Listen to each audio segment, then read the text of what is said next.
Jump for the news, stay for informed conversations. The Nigerian Electricity Regulatory Commission (NERC) has debunked rumors of an intended increase in electricity tariffs. Initial reports claimed that the increase was set to take off yesterday. This is not the first time news of an impending increase has made its way into public conversation without actually taking effect, prompting questions about how electricity distribution companies have been operating. Joining us on this conversation is Dozie Nwaha. Mr. Nwaha is an energy consultant. Good morning and welcome to the conversation. Hi, good morning, Adila. Glad to be here. It's a pleasure to have you on.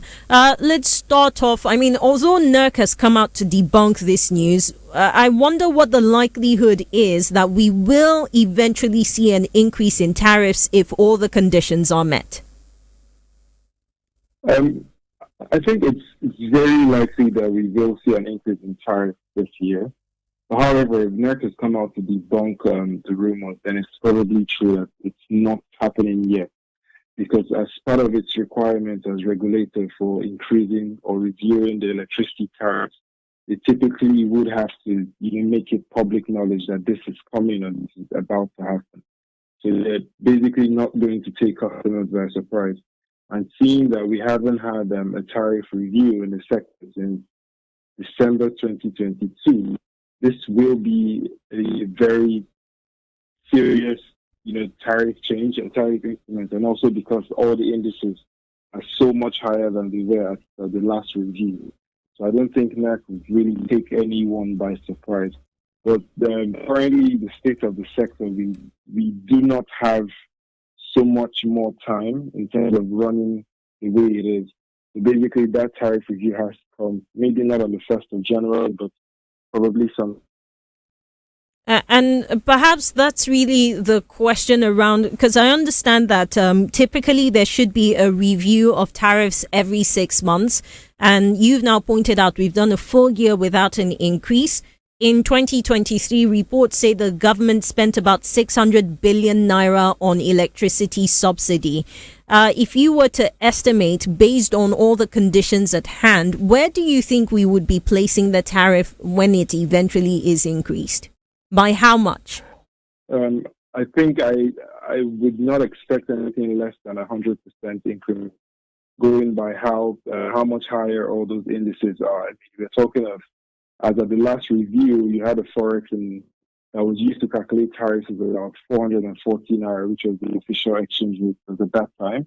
You had inflation that was, I think, less than 20%. But today you're having forex hovering between 800 to over 1,000 naira, depending on what day. You're having inflation almost at 30%. So all these factors are going to we expect to see at least 100% increment.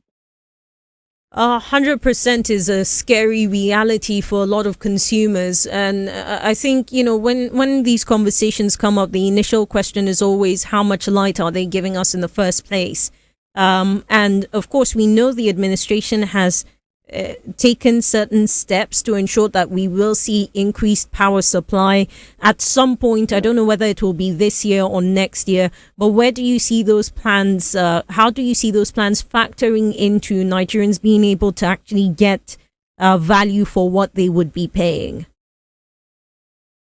Unfortunately, the nature of the electricity business is that it's really a consumption business. So what I mean by consumption is, yes, I understand that Nigerians are not getting 24 hours of supply, but it already costs so much to get you maybe the 4 hours you get, 8 hours or 20 hours. There are a lot of initiatives being put in place by the government, to increase that supply. But however, I think the first phase which they will be focusing on going forward is unlocking stranded capacity. So we have an installed capacity of almost 14,000 megawatts in the electricity sector. However, we have an operational capacity that averages less than 4,000 megawatts. So the administration is really focused on seeing how they can unlock additional energy. And I want to point out that the more energy we're able to unlock and push out, it's likely to drive down the price of electricity as well. You will have a ripple effect, and meaning that you're going to get more supply, and that's also going to help reduce the electricity tariffs going forward. And But also, just to point out, 100% is a healthy estimate. If we're really going by what we're seeing, it may likely be way higher than 100%. Unfortunately, I don't think that tariff can be passed to customers at this time because of every other thing going on with fuel subsidies being removed and things like that. And just finally, I mean, the belief is that we've not seen an increase, because again, I go back to how we've heard rumors that there is an increase that will be coming into effect. Midway last year, there was the rumor of the federal government about to stop paying subsidies on electricity. All of these came up, but it didn't actually happen. So it brings us to the conversation around, quote, political will, whatever that is. Do you expect that we will overcome this, if you like, call it an obstruction, whatever it would be described as, to allow the discos thrive as much as they possibly can as private entities? I hope that we will, because when you say there's a subsidy that is being paid, I think we need to just shed more light. It's either the customer pays for tariffs or the government does. So I mean, somebody has to. So the way the electricity sector works is, if there's a subsidy or if there's a subsidy amount that needs to be paid, it can easily be estimated based on the amount of energy that's available. So say it's estimated to get to almost $1 billion at the end of last year. It doesn't necessarily mean that the government has already put $1 billion on the table.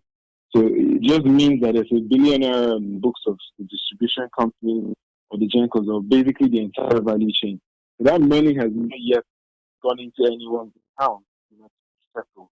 And unfortunately as well, the way this works is that because of the nature of the distribution business, the nature of the distribution business also means that for each time there's a delay in implementing these reviewed tariffs, the discos will have, rules in terms of investments that need to be made. So say if they've not been able to get sufficient amounts that they need for investment, this could then affect their loss reduction trajectory, which will increase our power supply.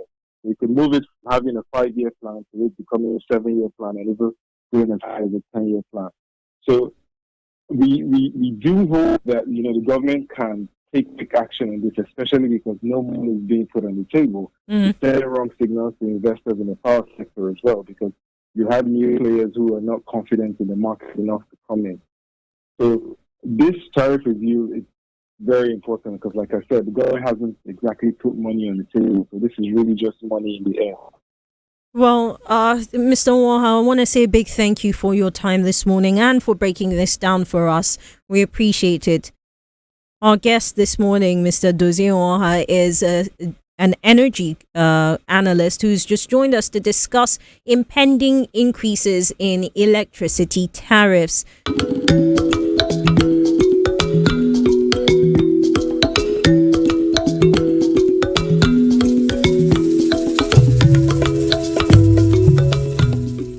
Good morning and welcome back. It's still Now Breakfast here on Radio Now 95.3 FM Lagos. My name's Nabila Usman. Today's Tuesday, the 2nd of January 2024, and it's time for Tech Now. On Tech Now this morning, opensource.com describes open source as, quote, something people can modify and share because its design is publicly accessible. The very design of open source is what has made it a point of contention in legal battles across the world, but particularly in the US, where some of the latest developments are that media companies and other individuals are suing tech companies like OpenAI for using their data to train the artificial intelligence ChatGPT.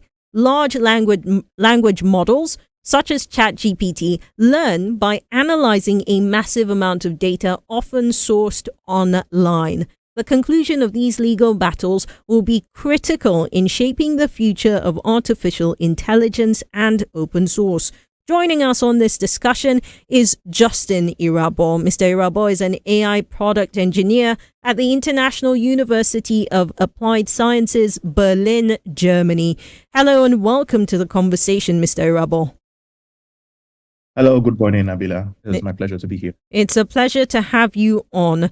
I want to start off with questions around whether the definition of open source has evolved since the very first time it came out, considering all the new dynamics, the new ways you can sort of modify whether it is initial code or just data that is out in the public space. Yeah, that's a pretty good question. The definition of open source hasn't changed much across the years. It still implies that this is content, and usually it refers to code that has been, created by the common, by the public, and it's intended for use by anyone, and it's intended for manipulation. So the idea is that if you create output that is open source, somebody else can take it and then modify it and then spin out or fork a new version of that project. It allows collaboration, and it also allows like new ideas to be experimented with. Open source is technically a reaction to the closed source and commercialized products and projects out there, allowing it's a defense against capture of certain kind of public goods, and that's the core idea. Yeah. And how important would you say it is to the current tech landscape? Open source remains very important. It's important even for political reasons, where you have various kinds of products and various types of data that get siloed in centralized databases that make tech giants a bit too powerful and a bit too opaque to interact with or to regulate. And open source are usually defensive plays where you create an open source version of a popular product so that people have the alternative. If you don't want to give your data to a centralized agency, or if you want a more open, a more transparent community to be, you want to affiliate with a more open and transparent community, then you opt in for open source products, or you even go and contribute, if you're an engineer, to the promotion and to the development of open source products. Yeah. And I mean, you talk about it being a reaction to the closed end of, closed source in this case, you may as well just call it that. And yet over the years, I think to a large degree, we've seen a few more companies in different aspects, in different industries, if you like, kind of throw up, if you like, a paywall. They've thrown up a guard around their data. And part of it is supposed to be a reaction. It's like a counter reaction, if you like, to these big tech companies that are even bigger and seem more powerful than some of the most powerful governments in the world. I wonder how that has shaped the conversation so far and what the impact has been.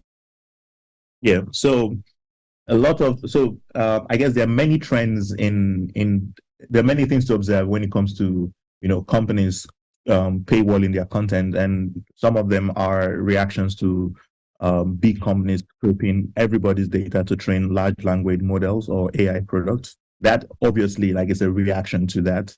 The way that the web was designed is just a series of documents that you can, if you know the IP addresses of those documents, you can retrieve them, you can modify them if you have access. The web is dynamic, and all the content was designed to be accessible for anyone who has permissions to. And that means that crawlers like Google can crawl websites and then store that data in their databases, and then they can do whatever they want with that data. And that is that's the basis on which large language models, AI, ChatGPT and all, that's the basis on which they get trained. And which means that if you have your content on the internet, it will eventually go into a large language model with or without your explicit permission. And so a lot of prestigious and old legacy content providers do not quite like that idea, and so they started to put their content behind paywalls. But it's a little bit like locking the stable after the horses have bolted, because all the content that has ever existed in the history of the webs of the internet pretty much already absorbed by large language models. So yeah. And this brings us to the legal conversation. So very recently, and I'll use the media as an example, right? This was last week when the big media company in the US, the New York Times, officially filed a suit against OpenAI, claiming that there was copyright infringement in how it trained its system using their data. And they talk about ChatGPT sometimes generating verbatim excerpts from New York Times articles.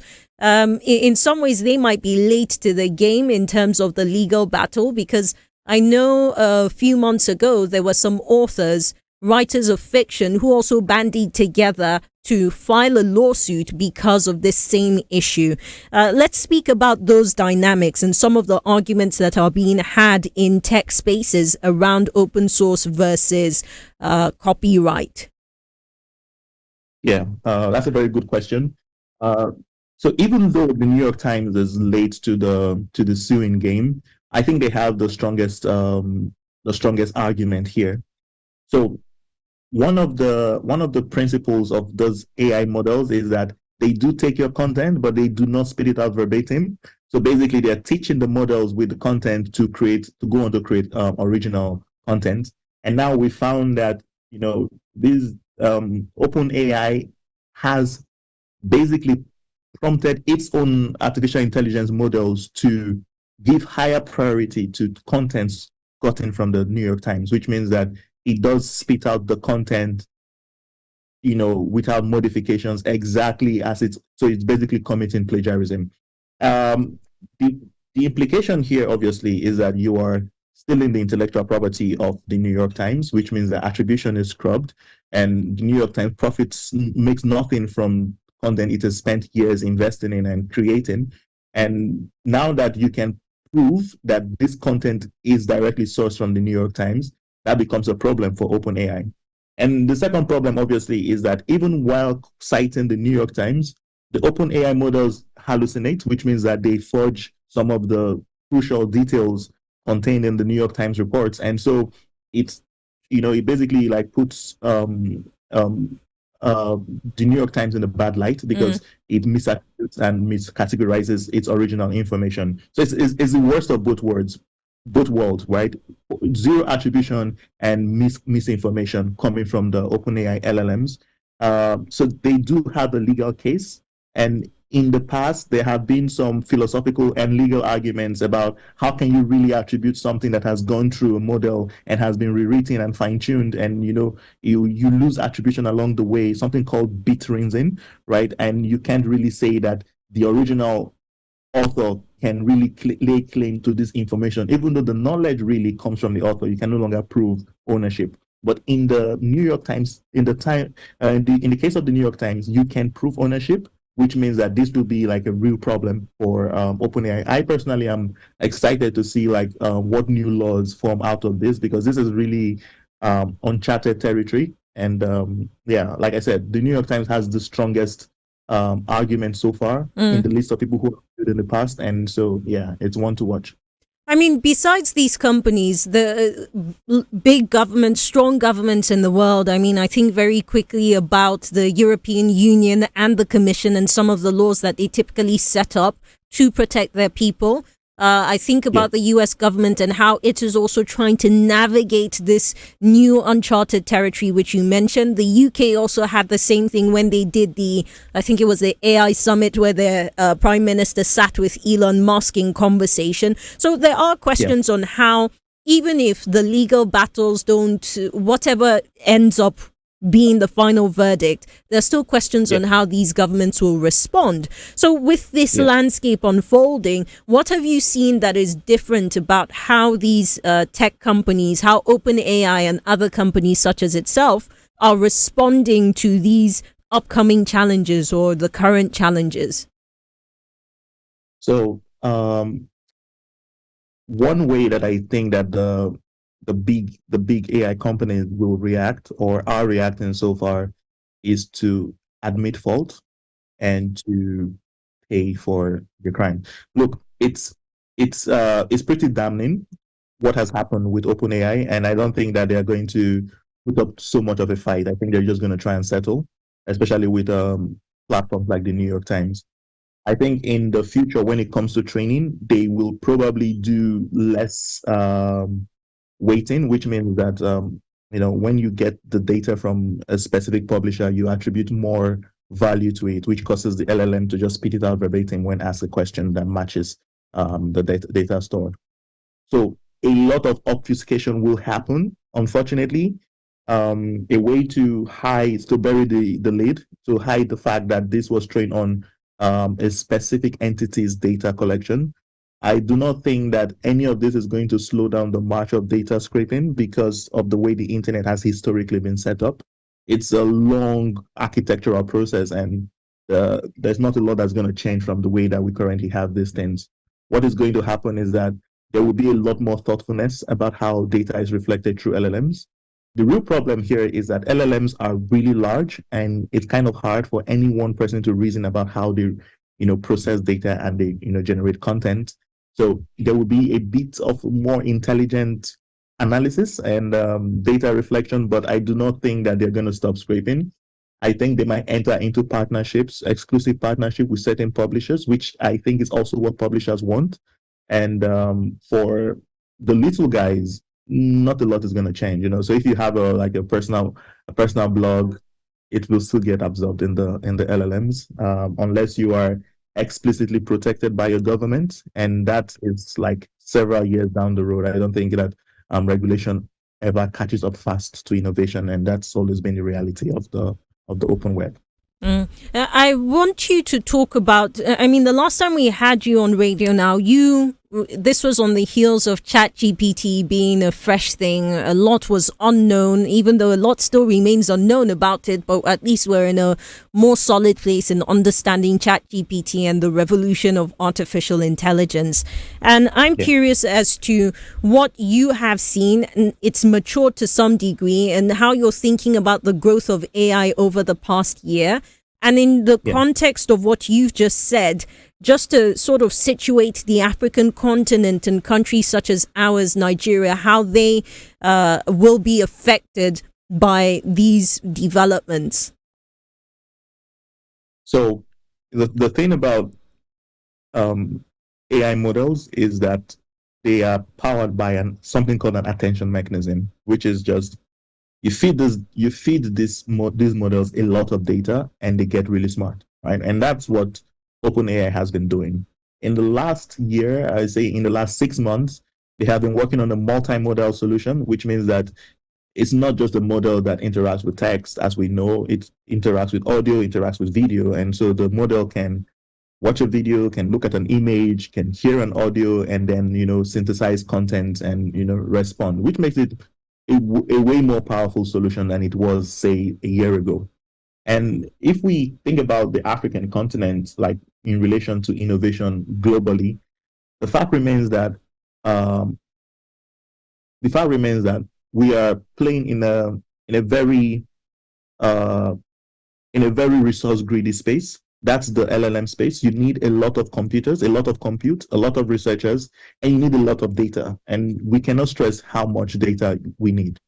We are currently on the back foot, even though there's some innovation in the African space and in the natural language processing space. But globally, we will, be beholden to guys in the Americas or in any place that's very rich in compute, right? It's a really expensive endeavor, and the only way that it justifies the investment is to become, partnered with a really massive big tech company or maybe a big government agency. In the case of OpenAI, for example, they are partnered with Microsoft, as you know, and so we have to think about the economics of it all for Africa to be an innovator in the space. Right now, we are somewhere down the line. So Africans are building AI products, but not AI models, because building AI models is a really expensive process. The good news is it's getting cheaper by the minute. Right now, you can take an off-the-shelf model and then retrain it, and then you can spit out a new model, which is how guys like Mistral and Facebook Llama 2B models, for example, came into the marketplace. So there is hope that we probably can, bypass the whole use a lot of computers like OpenAI, and then use a lot of data and take all that work and then, fork it again in the open source philosophy. Take something that used to be commercialized, create an open source version, and then you have a competing chance. And that's where I see Africans, participating. And I've seen some chatter in the public space from Africans that are working in the space. So yeah. I wonder to what extent this can be done without government support. And I ask this hoping you will draw from your experience. As I understand it, you yourself built your own chatbot, Kainene Voice Savant. And there are questions on the lessons you've learned being a private entity and being able to set this up, and where government could come in, whether they could have come in or not. And just thinking about the large scale of work that you have outlined in your previous response in how we need to meet up and match up with societies that are better technologically connected than we are. Yeah. So historically, the AI project, artificial intelligence, has been something that has been heavily backed by the American Defense Department. I mean, even in wartime. And so the reason why AI has advanced in the US as fast as it has is because of government support. In Nigeria, or in Africa, I would say, we don't have anything mirroring that. And so, we've not accelerated as much on AI. But right now, we have an opportunity to do some really interesting things. One is that when it comes to natural language understanding, I think Nigerians are better poised or Africans are better poised to index and catalog their languages and get these AI models to be really good at African languages. Those models still struggle with, Yoruba, Hausa, Swahili and all that. And so if we do have vested interest in making it possible for AI models to interact in the natural tongue of Africans, we have the opportunity to make them conversant with African customs, and that will increase like our cultural foothold even within the LLM space. And that will also, I guess, inspire some product development. One of the primary use cases for LLMs today is education, and it's still, westernized languages that are represented in the education space. And the work that I do right now is to try and make sure that, you can teach using artificial intelligence models to anybody in any language, in any setting they prefer. And that's like a niche advantage that Africans can provide. And just as we wrap up, I mean, the language in itself is one thing, but there's also just the content. Much of the content around Africa, Nigeria, all our customs and cultures, much of what is accessible online is still minute compared to the vast universe of information that's out there. And even in that minuteness, there's quite a bit of it that wasn't exactly initiated by Africans, and where some Africans even initiated, you still have a westernized, if you like, a westernized perspective of what is out there. So with ChatGPT, for instance, if it's going to give you information on Africa, it would still be biased towards what is that Western perspective. How do we combat the data, the information out there in terms of just the numbers? Yeah, that's a very good question, and I that's what I was alluding to. Because we don't have that much of a digital footprint, and we don't have that much data to scrape, we're going to have to do this, we're going to have to brute force it with a bunch of researchers and a bunch of content creators specifically for training the AI models.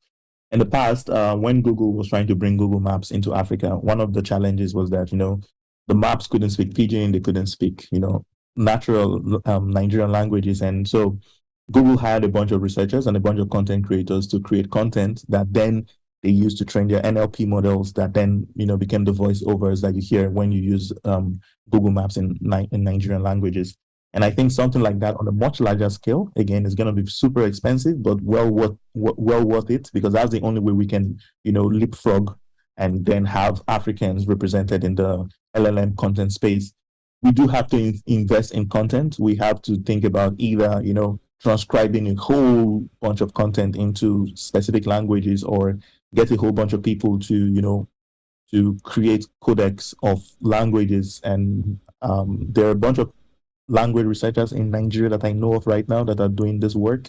It's slow moving because of funding, but if it were supercharged and accelerated with government support, then this could move a lot faster.